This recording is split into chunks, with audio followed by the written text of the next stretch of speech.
tengah kehidupan kampus yang serba cepat, makanan instan telah menjadi bagian dari gaya hidup mahasiswa.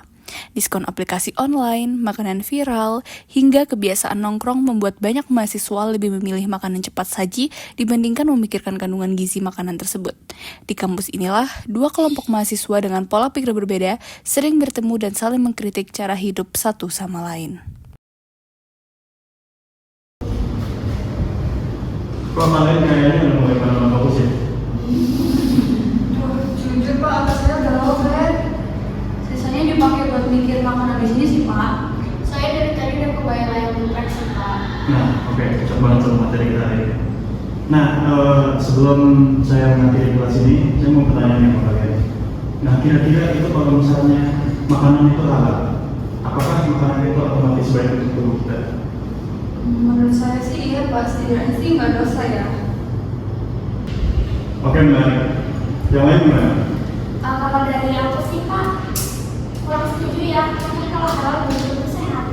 Mulai nih si anak healthy food. Nah, kan emang benar. Tapi kalau terlalu mikirin hidup sehat, capek nggak sih? Nah, ini yang menarik nih. Dalam Islam itu kan kita diajarkan tentang konsep halalan toiban, di mana kita itu harusnya bukan cuma memperhatikan bahwa makanan itu halal, kita harus memperhatikan juga kalau misalnya makanan itu baik untuk tubuh kita sehat, ya seperti itu. Berarti kayak nggak cukup cuma boleh dimakan aja gitu ya Pak? Nah, ya betul. Nah, contohnya coba gorengan, halal ya? Tapi kalau dimakan berlebihan gimana?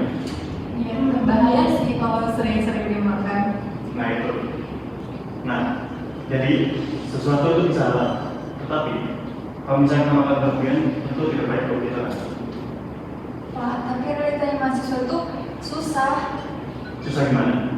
Ya, uang pas-pasan, tugas banyak, kadang makannya yang penting kenyang. Yang penting murah sama dekat. Dan viral.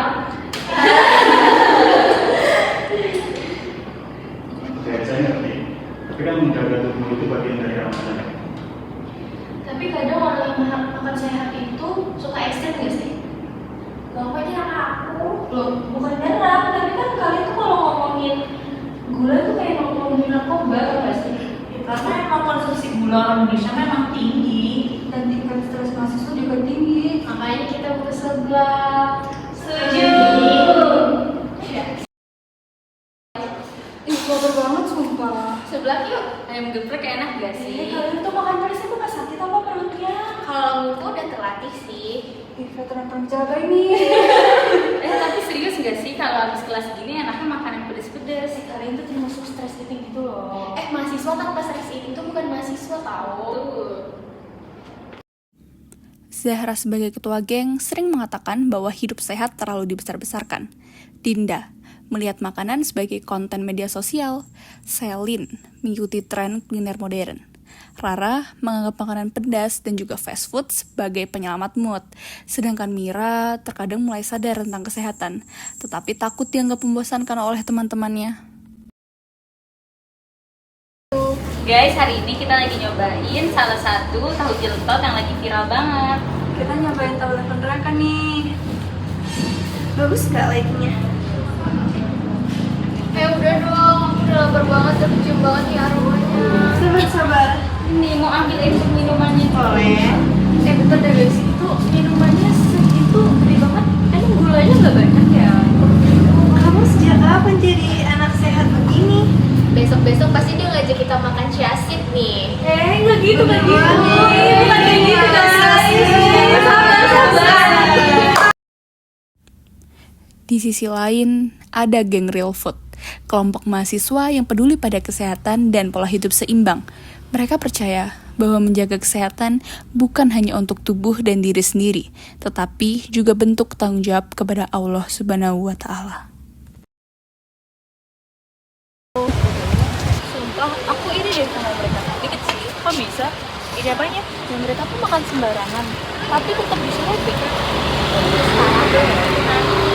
Nah, ini nih yang bikin orang takut ngobrol sama anak gizi.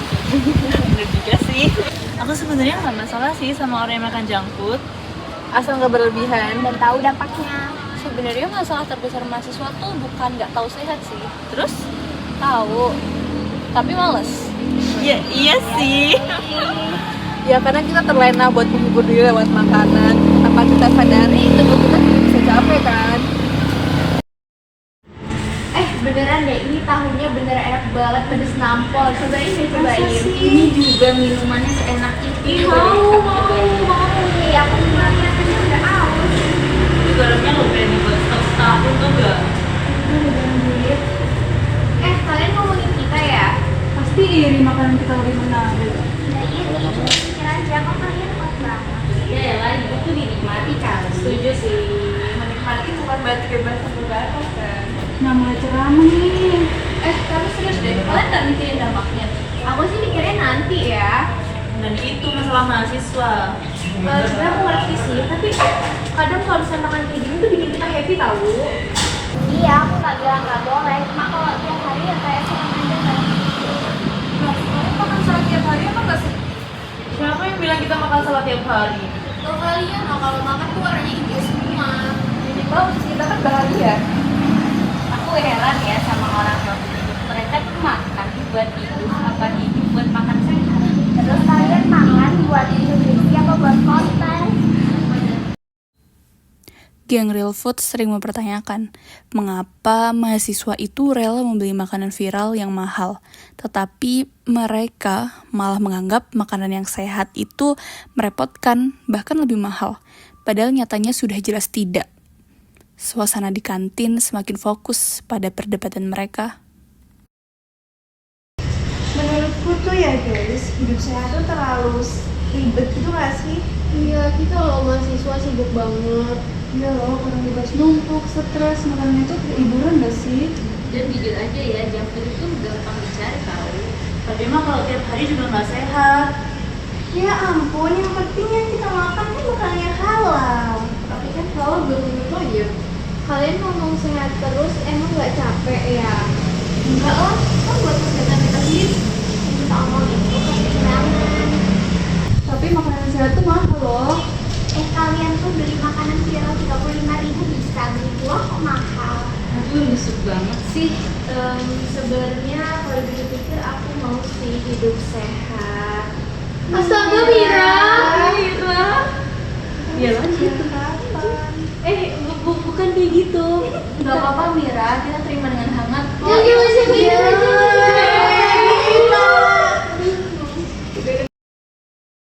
Perdebatan semakin panas, hingga akhirnya muncul ide spontan untuk membuat tantangan.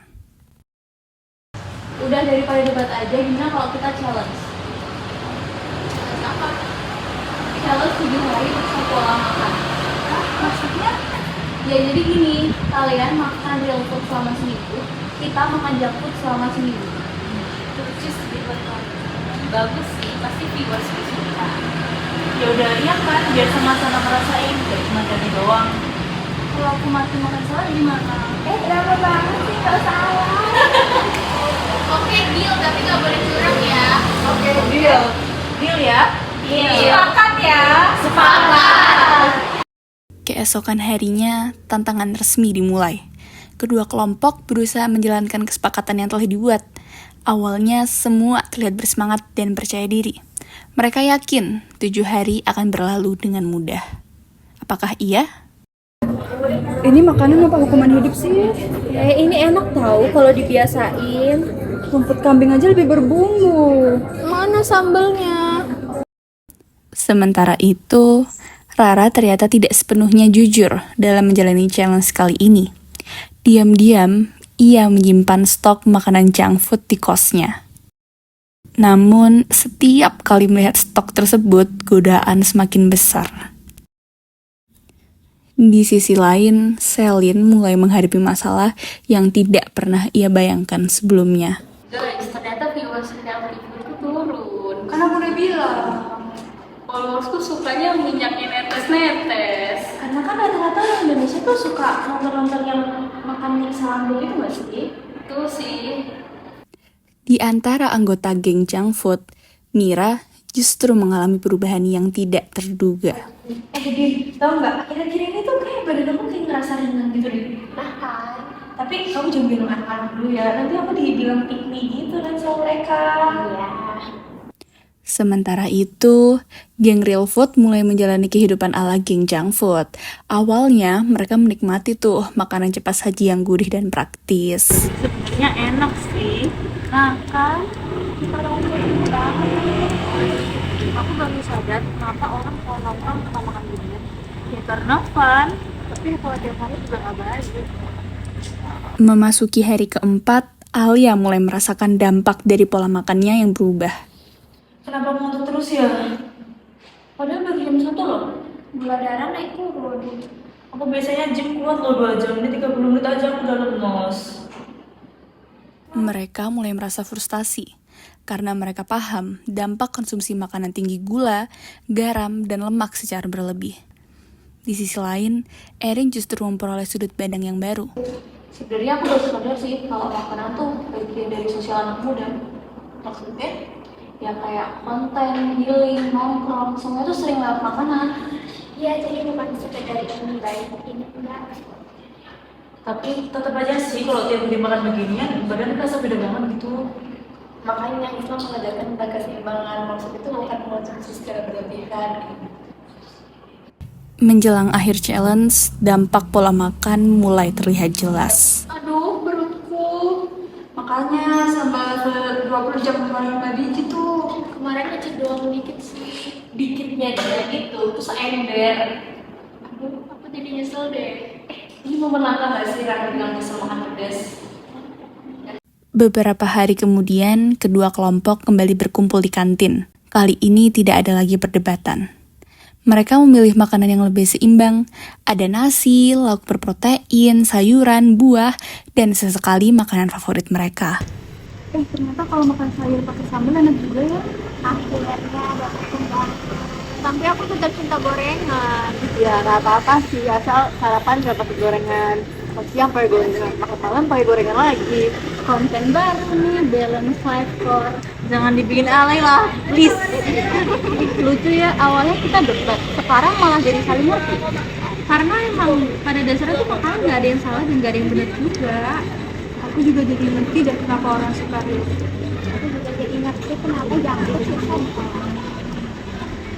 Jadi intinya balance. Iya, benar sih. Jadi besok kita makan apa? Geprek sebelah.